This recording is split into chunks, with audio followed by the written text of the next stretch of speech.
FM. HMI TV, HMI Radio, HMI TV, HMI Radio, 77.7 FM.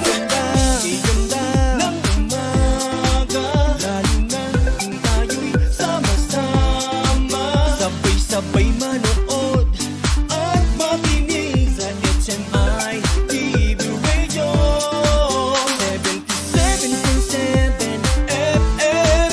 HMI TV Radio, number one paborito. Mag-i-enjoy tayo dito, atong liligaya tayo. Walang patit, magbibigay ng saya, magbibigay ng ngiti sa bawat isa. Tanggal ang lungkot, tanggal ang bago, sa mapapakinggan at mapapanood.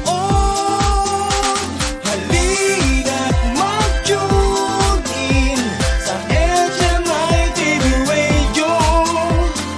Dito'y marami tayong matututunan, mapapanood, mapapakinggan.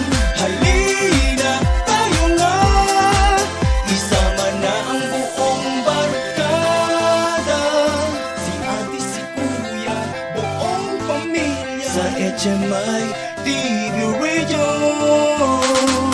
HMI TV, HMI Radio, HMI TV, HMI Radio, 77.7 FM, 77.7 FM. Iganda ng umaga, lalo na kung tayo'y sama-sama, sabay-sabay manood at makinig sa HMI TV Radio, 77.7 FM. HMI TV Radio, number one paborito. Mag-i-enjoy tayo dito, atong liligaya tayo. Walang patit, magbibigay ng saya, magbibigay ng ngiti sa bawat isa.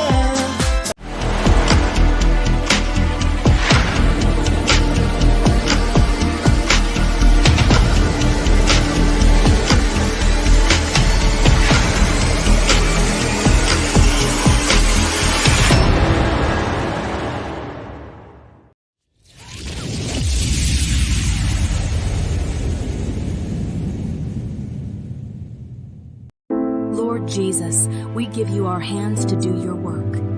We give you our feet to go your way. We give you our eyes to see as you see. We give you our tongue to speak your words. We give you our mind to think as you think. We give you our spirit so that you may pray in us.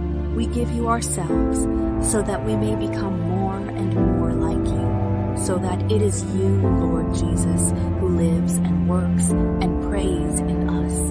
Amen.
Good evening, ladies and gentlemen.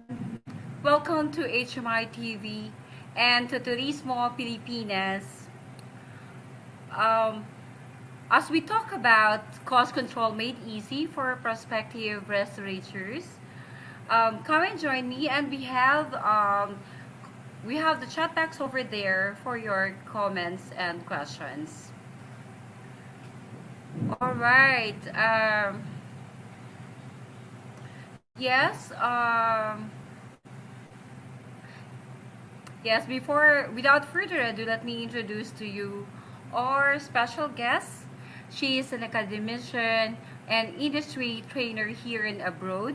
She is the founder and president emeritus of AMRE, Association of Administrators of Hospitality, Hotel, and Restaurant Management Educational Institutions, a former accountant of United Asia Merchandising Corporation, a speaker in different topics to train colleges and students.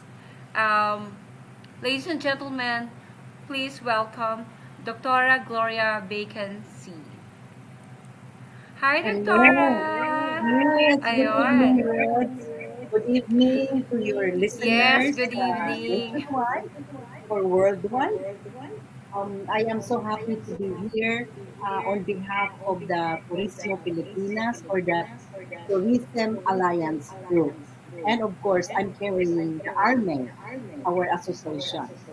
Today's Yes. topic is, I believe this is something very important to our not only the prospective restaurateurs, but to anybody who may be intending to either to teach or what. So this is something that will help you out, but it is really shortened since we have only uh, 1 hour or less than 1 hour to be presenting this. So may I Yes. present the slides now? Google Slides.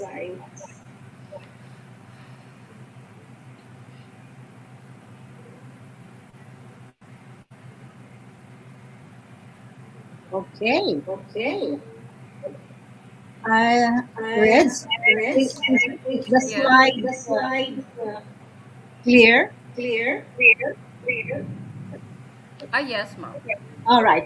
So let's continue. Parang nag-i-echo ang voice ko. Yes. Oo nga po. Nag-i-echo, bakit Nag-e-echo kaya? yung, medyo nag-e-echo Anyway, nga yung voice. Ayun.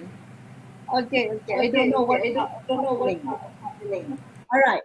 These are the objectives we intend to achieve this evening. No, we have to relate to the importance of business acumen.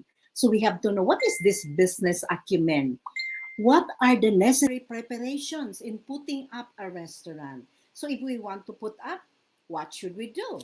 How to find the selling price of the food that we will be preparing?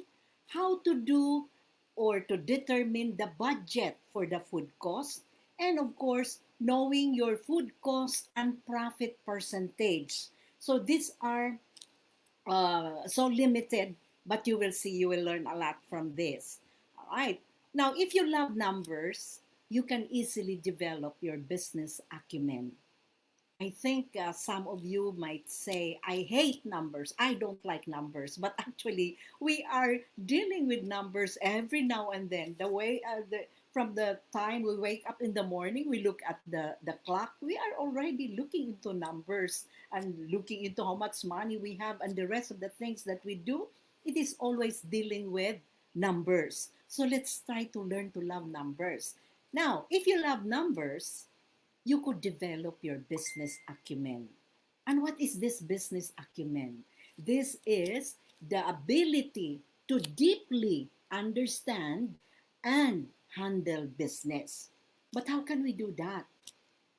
First, take a good idea and quickly translate it into economic value for the company. For example, an idea came into your mind, then try to do something to, to see how will this be an earning point, or it could be an added income to our company or to your family, then understand the human condition and be more effective. Human beings are diverse. We are diverse. We have different likes. We have different status in life. We have, we're doing different things every day. So we got to understand it if we want to put up a business, because it is based on our clientele, our knowledge of the people who are surrounding the area are supposed to be addressed. We have to, address their needs, then evaluate potential outcomes and make necessary adjustments. So, as a future businessman, we have to look into what could possibly happen if I put up this type of business, a restaurant, for example. If I will have this, what if there is a risk that something happened? So you have to be ready how to make adjustments. And of course, learn to love numbers and learn to interpret financial statements. If you are into business, you should know how to prepare financial statements. You should know at least how to analyze and interpret. Otherwise, you will be at a loss. Do not just be dependent upon your accountant presenting to you the financial statement and you just sign. No, read it and look into the results. All right. Now, what needs to be prepared in starting a business? First, who are your target clients? We have to know, are they students? Are they professionals? Are they families? Or maybe the general public? Because based on our target clientele, we will be able to know then what would be the type of business that we will put up. And also, Reds, we have to know our competitors. This calls for a survey. Look into the neighboring communities, or maybe, oh, what's that? The areas that are surrounding you. Try to see what are the food that they are serving, what are the features of their restaurants, and try to innovate and create your own. Do not just copy. Try to make a little change as far as the food, or your menu, and then the style that you will have, that you intend to have. Know the community very well and its legal requirements. There are communities where, as far as requirements for business permit is very easy. They will give you, once you apply it, then you can have it. But there are those who will be requiring a lot. Like, for example, how about your building permit? How about your sanitation and hygiene permit? And the rest of those things that they will be asking you. So we've got to prepare for that. And then, where are the possible sources of supply?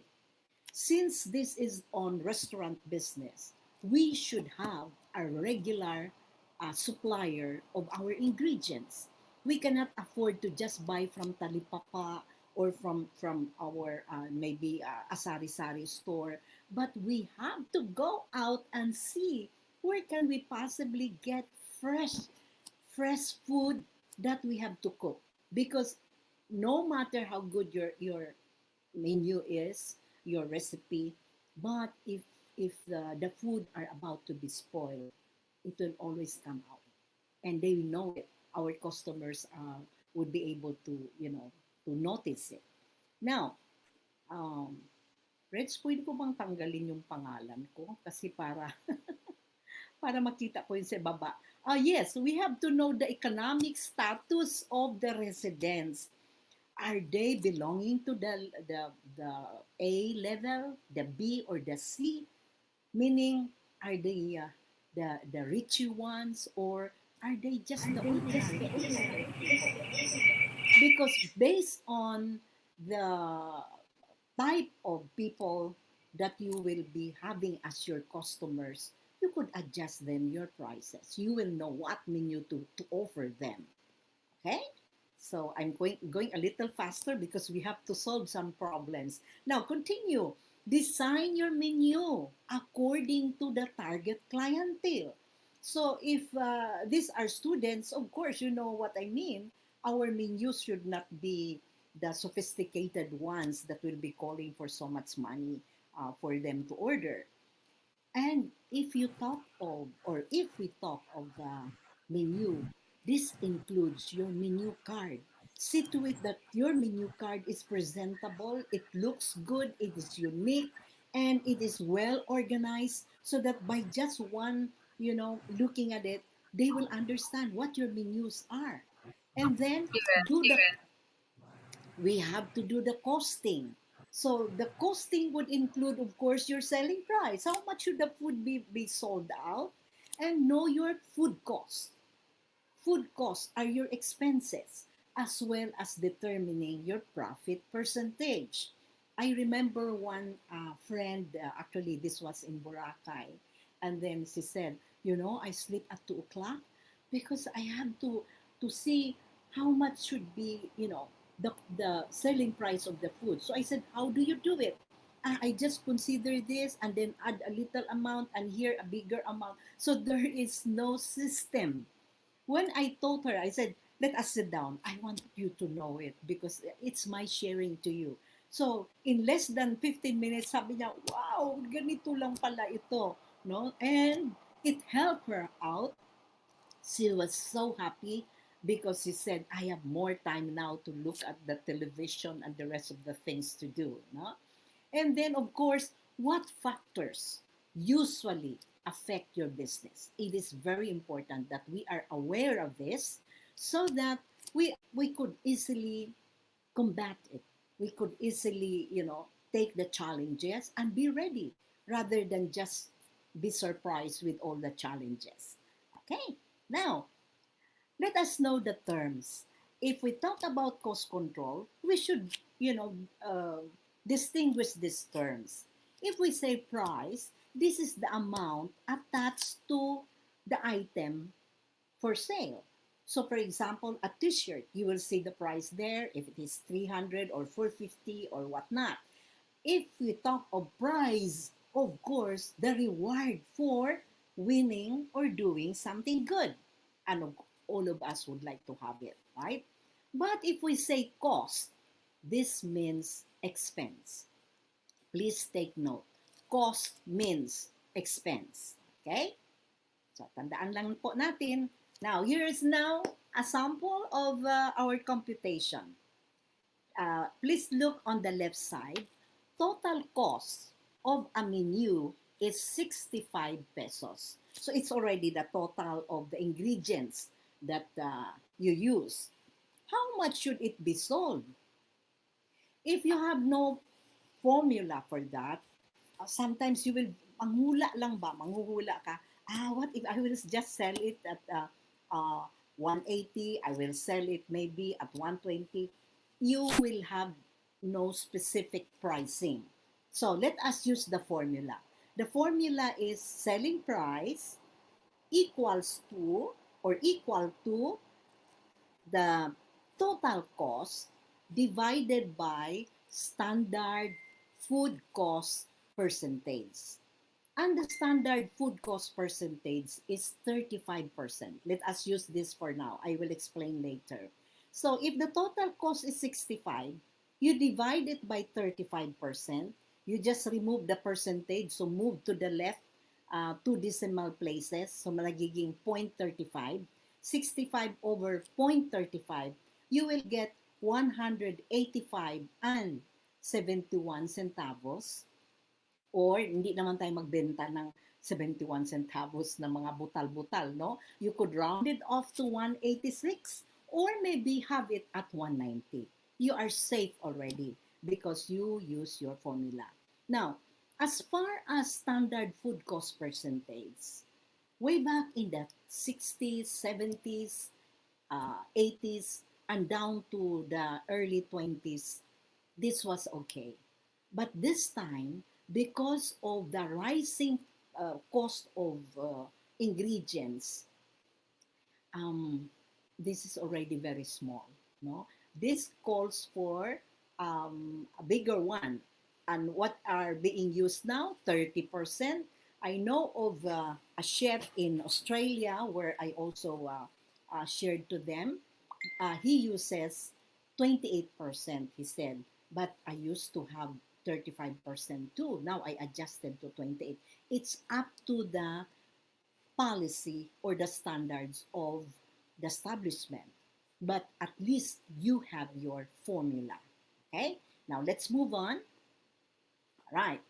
Here, determine the food cost, meaning how much you spend for the ingredients, as well as the selling price. So we have a problem here. I just made it very simple. In fact, I just used 1/4 kilo of potato because I wanted you to know how to, what is this? Translate the fraction to decimal point. No? Okay, now the menu had the following ingredients: 2 kilos of pork, we use it, and it costs 370 per kilo.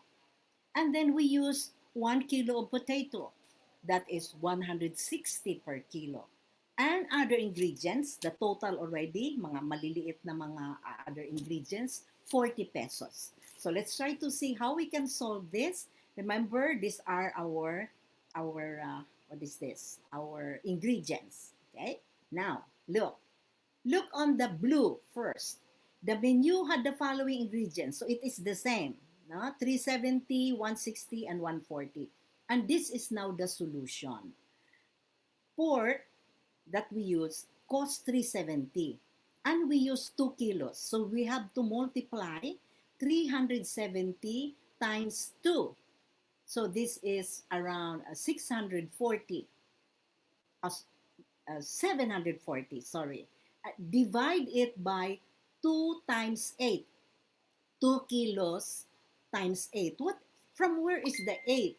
8 is the standard portions that we can serve out of the 1 kilo of pork. So, if we use 2, naging 16 siya. But we could adjust that. I am just giving you first the basic, no? So when you divide, it turns out 46 pesos and 25 centavos per serving is the cost of the pork. And then potato, we use 1/4 only, and 1/4 is 0.25. Multiply it by the cost, 160 per kilo, and then divide by 16. Saan po galing ang 16? Itong 2 times 8. Gamit na natin ang 16. So it is 2 pesos and 50 centavos. Other ingredients, 40 daw. 40 divided by 16, 250 again. If you have your calculator, you could use and counter check, no? You add the 3, 46, 250, 250. The total is 51 pesos and 25 centavos. We add 10% wastage allowance. Para saan po itong wastage allowance? We will go into that, no? So how do we get the 5.12? Follow the arrow, please. From the arrow, you move 1 decimal place to the left. So between 5 and 1, so you put your decimal there, nagiging 5.12. So yun po, hindi na kailangang i-multiply mo pa. Just move to the left 1 decimal point. So add the 2, the total cost now, o per serving, o yung ating ingredients, cost 56 pesos and 37 centavos. Okay, tandaan nyo po yan, no? So let us try to see first, how do we convert decimal fraction to decimal number? And where or what are these wastage allowance, no? So sige, tingnan po natin. This is how to convert. This is very arithmetic pero review. Alam ko pong alam nyo ito. Just a review for those maybe who are really starting with scratch. So if we say 1/4, you just divide 1/4. Oh, napasok man si pasensya na, naurong. So dapat 1/4 So, cannot be, we add 0. So, 10 divided by 4 is 2. 2 times 4 is 8. So, may sobra siyang 2. Dagdag tayo uli ng 0. 20 divided by 4 is 25. Kaya doon nakuha po yung 0.25. If it is 2/3, so gawin lang 2/3. No? Bakit ba umurong itong line? Okay, pasensya na. And how about the wastage allowance? Para saan ba yun? So we have this wastage allowance of 10% for spillage. Accidentally, one of your staff spilled the food, nahulog, hindi na natin mapulot, so we charge it to the 10%. Okay? Or spoilage. Previous talk of Miss Ami Roldan, may mga binanggit siya about the inventory, mga spoilage na yan. If we do not really control our inventory, a lot would be expiring and will go into spoilage, no? 10% ulit yan, sinards natin. Sticking on pan.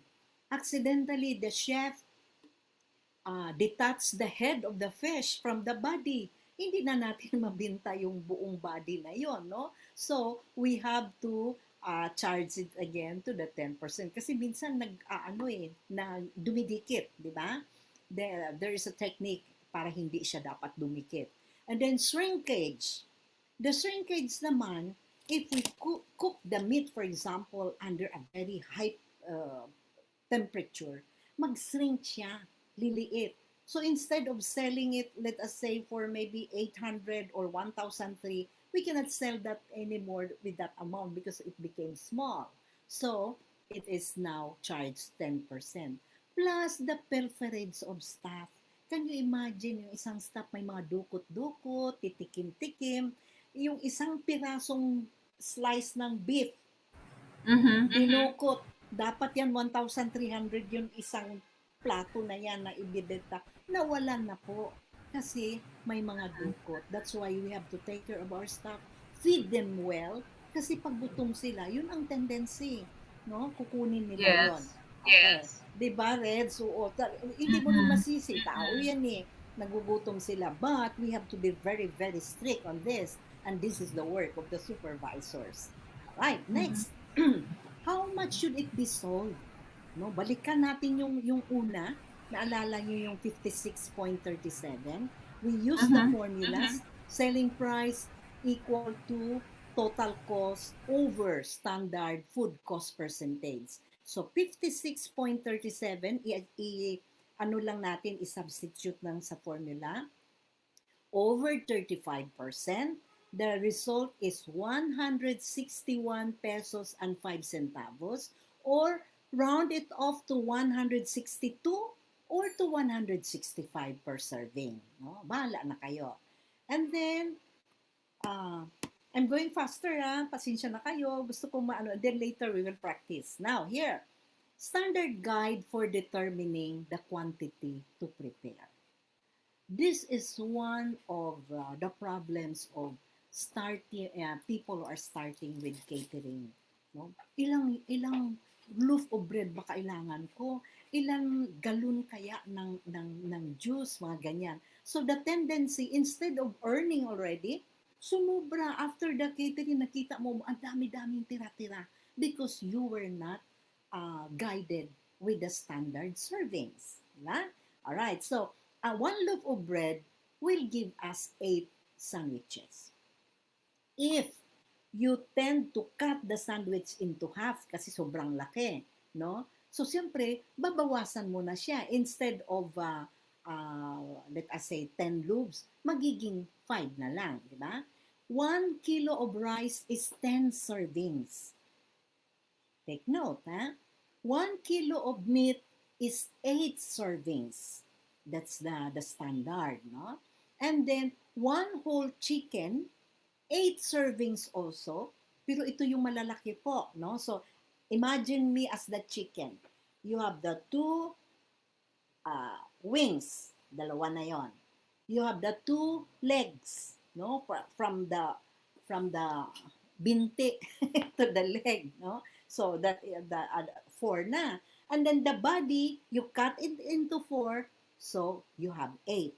However, in catering, we adjust that according to the budget of our client. So, yung minsan, pinutol mo na yung tuhod, puputulin pa yung leg, kaya ang liit-liit, di ba? And then yung hita, puputulin pa uli para lumiit. So you will have more. You can have as much as 16 or 18 and even 20. So depende sa ano, sabihin nila, sige, meron pong chicken, pero yung pala, ang liliit, no? So, adjust it. Now, 1 kilo of noodles will give 20 servings. Paano naging 20 serving po? The 1 kilo of noodles should also have 1 kilo of our ingredients. And this 1 kilo of ingredients now, cut it into half. One half are the vegetables, so you can have the cabbage, the bagu beans, the carrots, and other vegetables that you would like to add on. And the other half will be your meat. So, i-divide mo na. Maybe 1/4 for pork, 1/8 for your chicken, or otherwise, and then you have liver, or maybe the tokwa, yung ini-slice mo na ano. So, it's up to you, no? That's why when it is cooked, you could serve, but you have to control, no? It could serve 20 people. Now, how about the juice? Per glass is 250 ml. Yun po ang dami niya. So, titingnan natin mamaya, paano ba mag-solve? Okay, now, look at this. How many kilos of rice should be provided for 280 packs to be catered? So, we just use the formula to the number 280 divide by 10, you need 28 kilos. Diba? Kaya lang, if the client will say, ang aking pong mga guests, mga lalaki, malakas po sila kumain. So you could adjust then, no? Imbis na basta manghula ka na lang kung ilang kilo, you could adjust. Maybe you could make it 30 kilos to give consideration to the athletes or to whoever you are catering. So, this will depend upon the type of guest and the menu to be served. For example, your menu, you have 3 types of pasta. Since you have this pasta, you could already reduce your rice. No? Kasi meron ka pang mga pasta. Kaya minsan, hindi naman nila galawin yun eh. So, just a little of the rice, especially now, people are very conscious of health. Huh? Okay. Reds, tuloy-tuloy lang ako, Reds, ha? Alright. How about how many loaves of bread do you need to serve 120 sandwiches? Ang gagawin natin, no? So, simply, what will we do? 120 divided by 8. Kasi yung isang loaf ay 8 man siya, no? So, you divide it, you need 15 loaves of bread. Yan. So, guided tayo ulit. Now, how about the gallons of juice? How many gallons of pineapple juice do we need or do you need for 200 packs? Ang bisita natin 200. So, ilan kayang galon? No? So, this is the formula. First, you multiply the 200 people by 250 ml because this is 1 glass. No? So, it will give you 50,000 ml. Then, letter B, 50,000 now, you divide it by 1,000 liters. You will get 50 liters. After getting the 50 liters, multiply it by the constant factor 0.26714. This is constant. Pag ginamit mo yan, ang lalabas, you need 13.35 gallons. But this is the pure juice. Now, you can adjust this one. Depende again, no? Depends upon the budget of our customer. Minsan, 1/3 lang yung juice, 2/3 water. Tapos dadagdag ng sugar, no?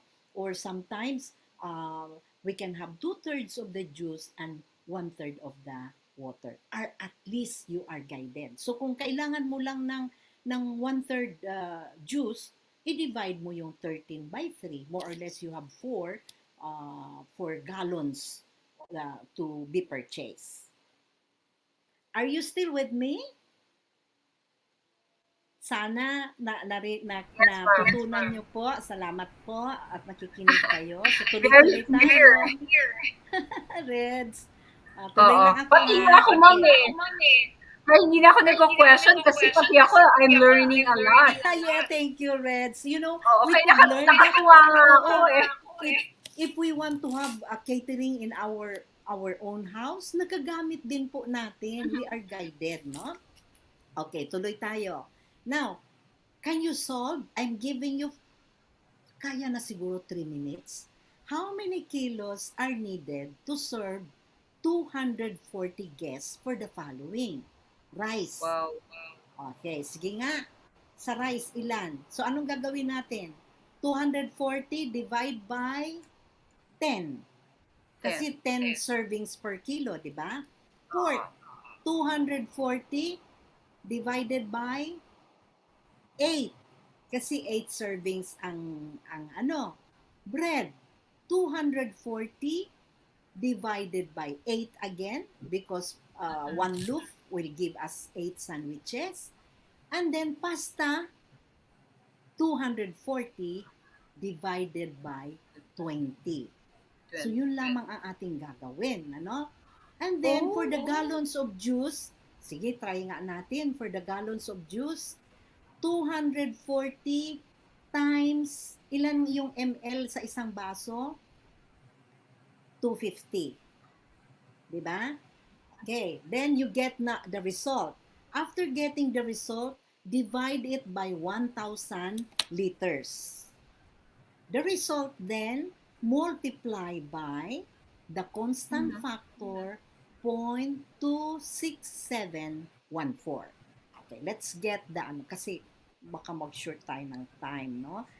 Sabihin ni Ma'am Reds, tama na, sumobra ka na sa oras.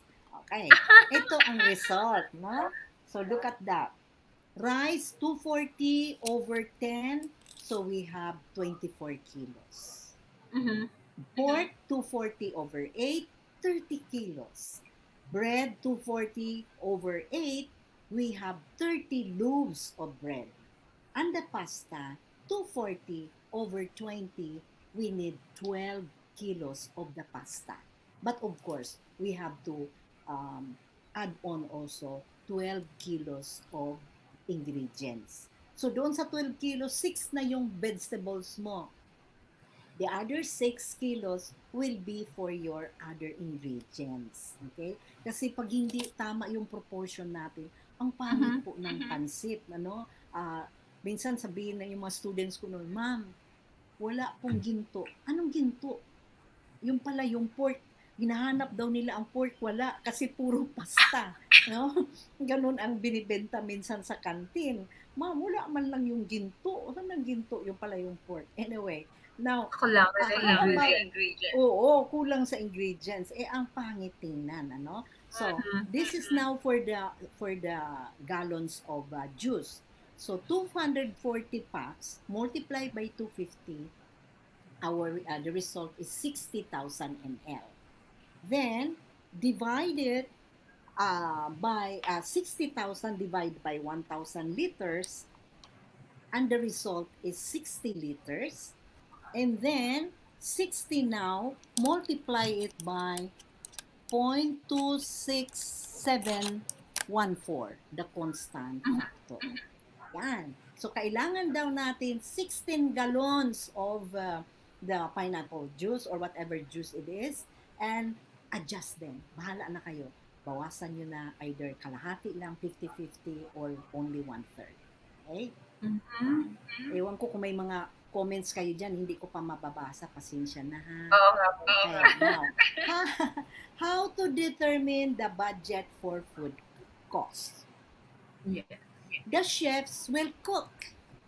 But of course, if you are a chef who is really, loyal to the company, we have to think of our budget.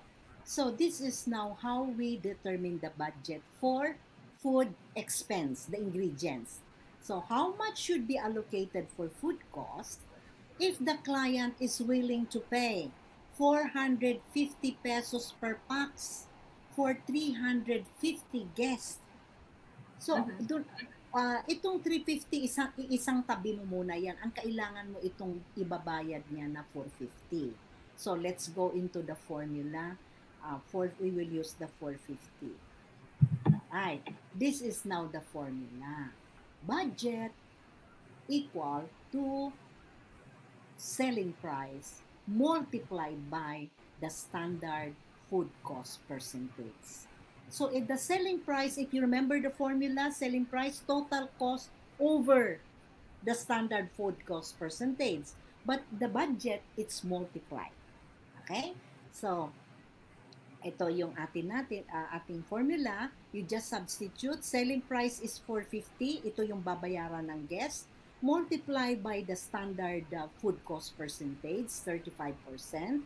Then, you just move the decimal place 2 places to the right. So, nagiging 0.35 para maalis yung percentage sign. And then, when you multiply, it is now 157 and 50 centavos, our budget per person. Nakita nyo? No? So, don't go beyond the 157.50. Maybe in the next I will show you the technique on how we could allocate the 150. Ilang menu ang pwede nating maluluto po. Okay? Now, how to determine, ito budget lang yun, no? Madali lang naman, multiplication. So dito naman tayo sa profit percentage. You know, the owners will not be talking about, I earned 300,000 today, I earned 180. Hindi po. They will be talking about profit percentage. So, kumusta? How is the business? Well, I'm doing fine. Actually, I'm maintaining about 60 to 65% every day. So, hindi niya sinabi kung magkano talaga yung kita, di ba? But just the percentage, no? So, your staff reported a total sales of 324,000 pesos for the day.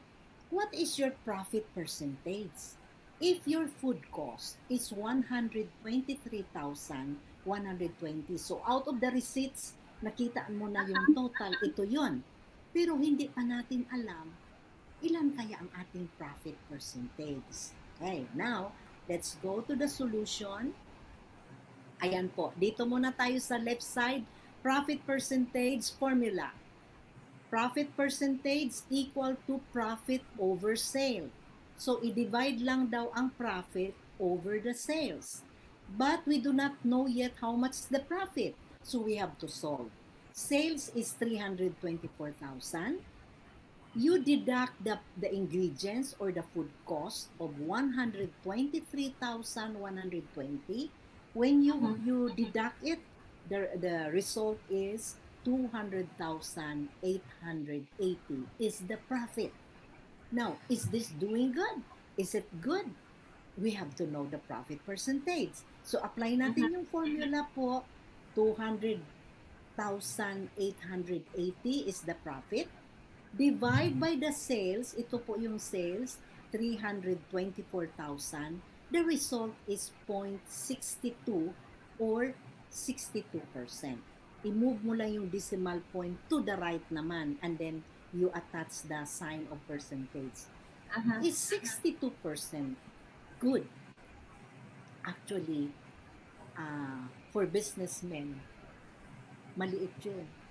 Kasi ang kita ay 62% lang, meaning ang ating food cost is 38%. Dapat ang standard 35%. Kung pwede nga 30%.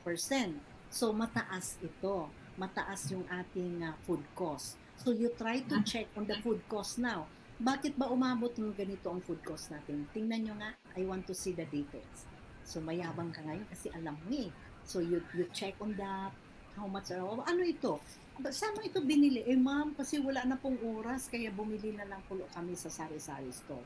Siyempre, mas mahal yun, no? So you could adjust, you could see.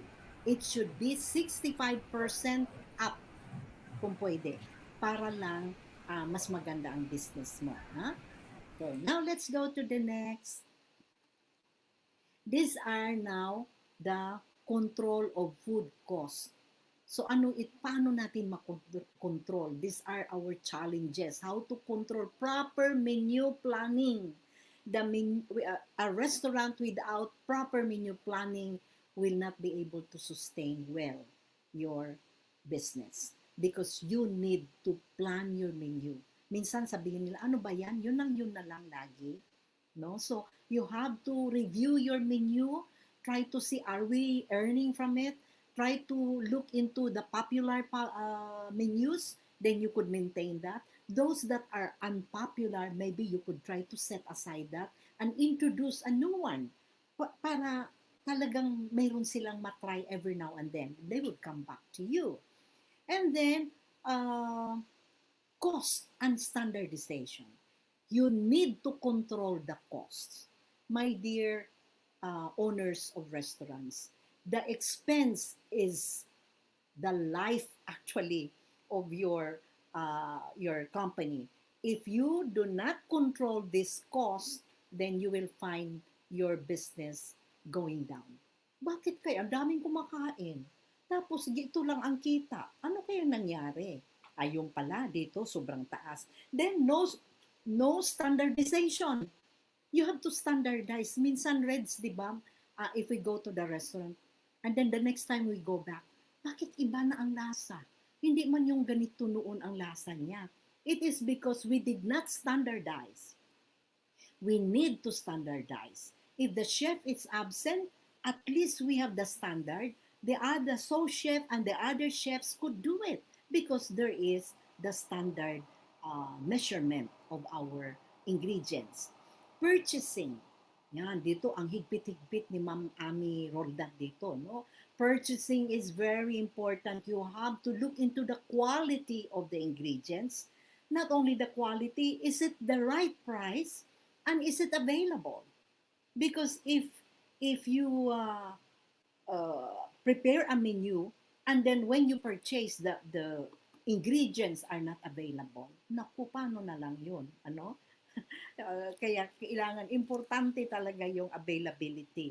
And sometimes we have to establish good relationship with our suppliers so that they will bring first the good stocks to or the good items to our restaurant before bringing to others. Receiving, storage, and issuance. When we receive, see to it, these are the right ones. Baka may natutuyo na, nagpipinkish na yung shrimp, mga ganun, pasira na pala, no? So look into that. And when you store, make sure that your storage is good. Baka mamaya kulang ang kanyang temperature, no? O kaya sobrang sikip, pinaghalo-halo nyo na, no? So meron na mga contaminations. And of course, the issuance control. Only issue those that were being requested. And it has to be supported with documents. These are needed, these are requested, these are issued out.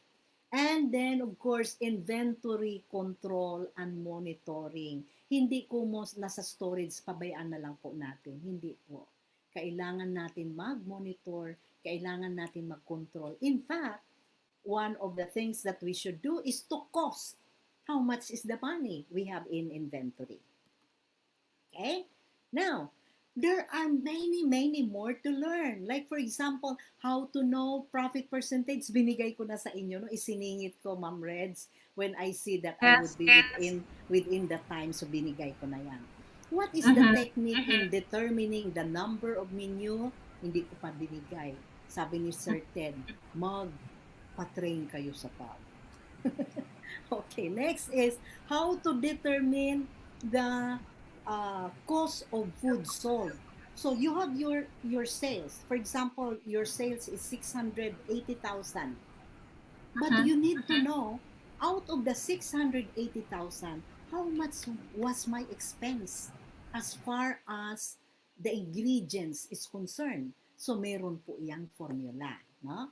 And then, how to prepare a financial report. Dapat marunong tayo nito po mag-prepare Yes, ng financial important. report, no? And not only prepare financial report, but how to read and interpret the financial statement. If we are presented with a financial statement, kita kaagad natin, hindi ko mo, ay ito may, ay ang laki pala ng profit. But is it the only profit you could have? Hindi. Maaring mas malaki pa dapat, di ba? How to cost the Yes, hotel room? O palagay ko, ibibigay ito ni cost controller Adonis Bernal, no? So, pwede din, pag hindi niya ibigay, bibigay ko sa susunod pag meron pa tayong ano, no?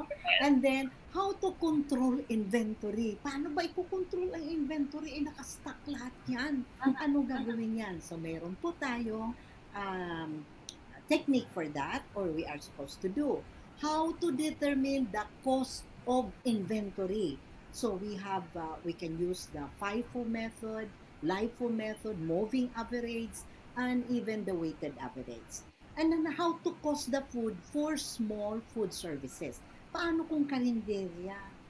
Mahal naman yata kung 35%. So we use the prime costing po. Iba naman po yung prime costing ang ating gagamitin. And then techniques for inventory costing. My dear restaurateurs, no? What's the cost? And the profit will take care of themselves.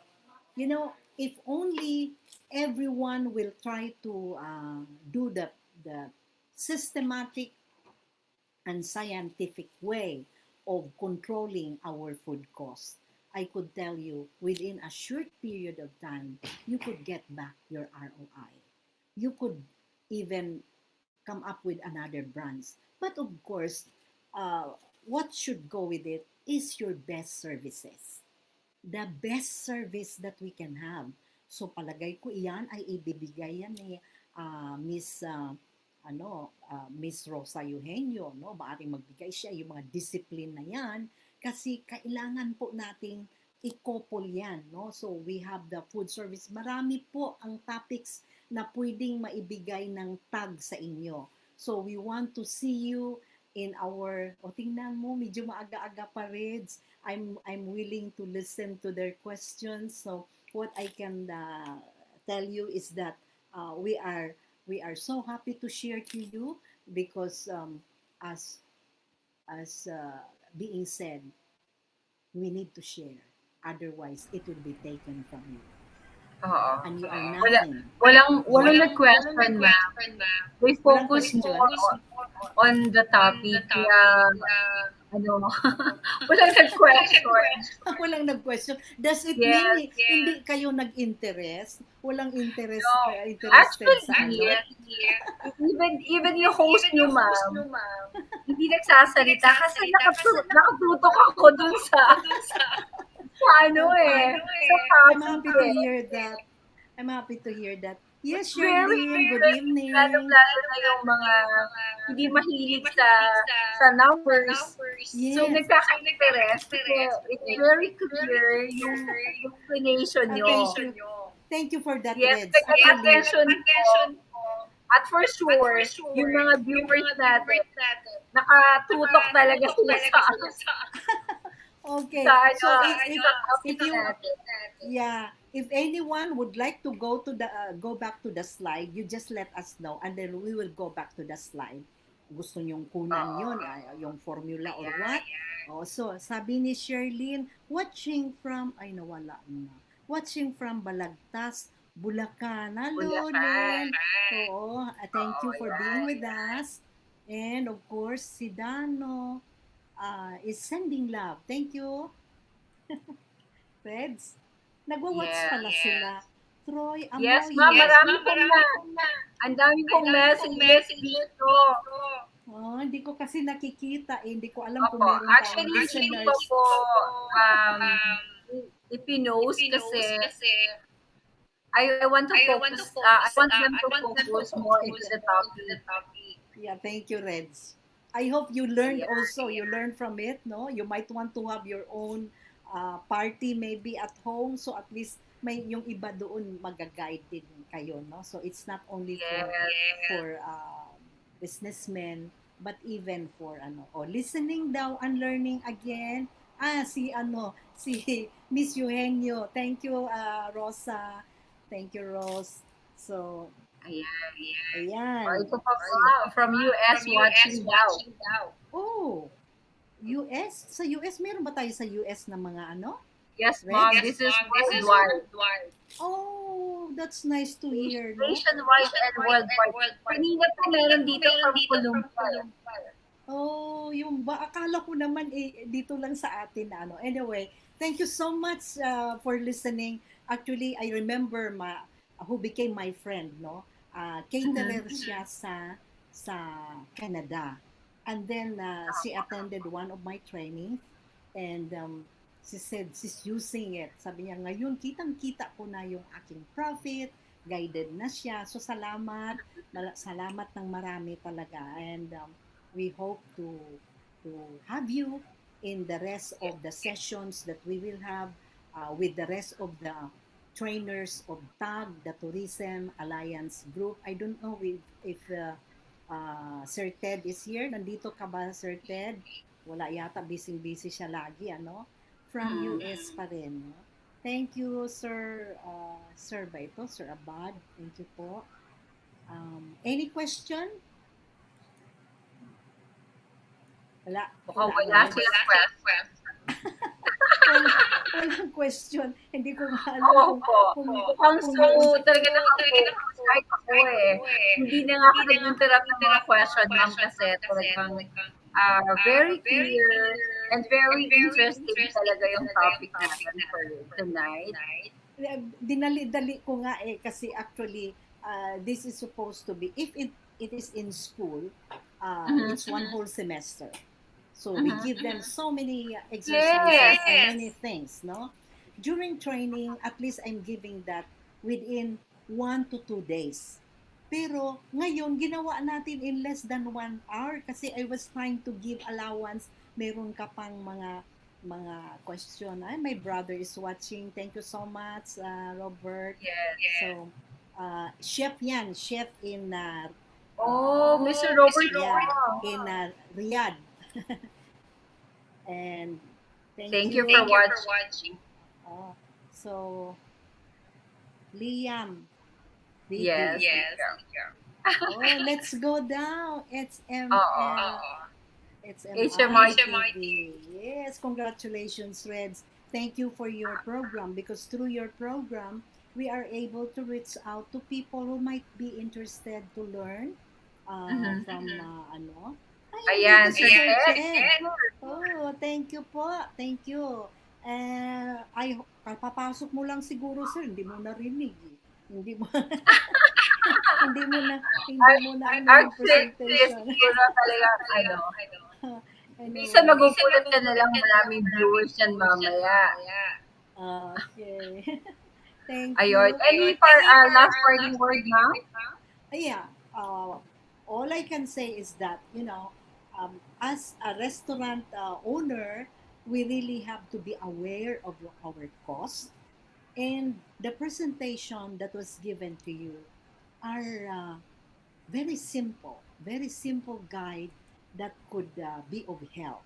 And that kaya nga tinitle ko ng Cost Control Made Easy. Kasi pag sinabi na natin cost control, ano na naman yan? Numbers na naman? Ano ba yung mga na yan? It is very simple. Just the use of addition, subtraction, multiplication, and division.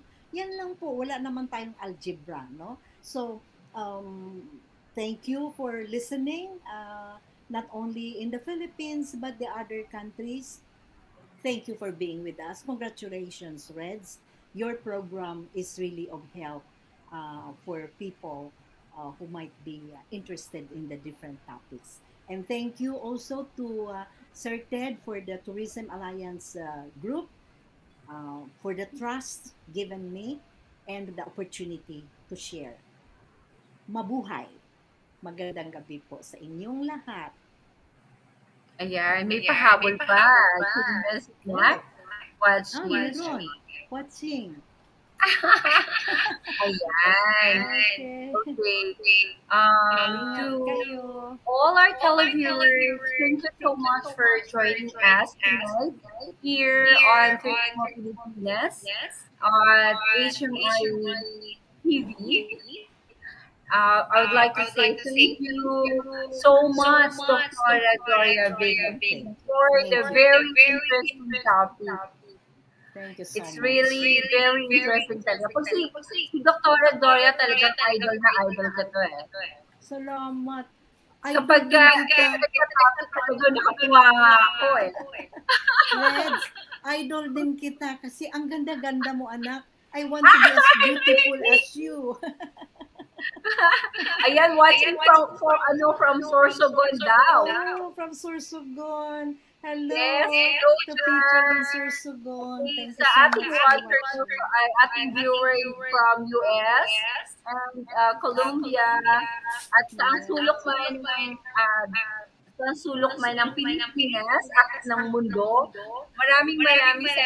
Thank you for joining with us. And I hope you will join us again on Thursday.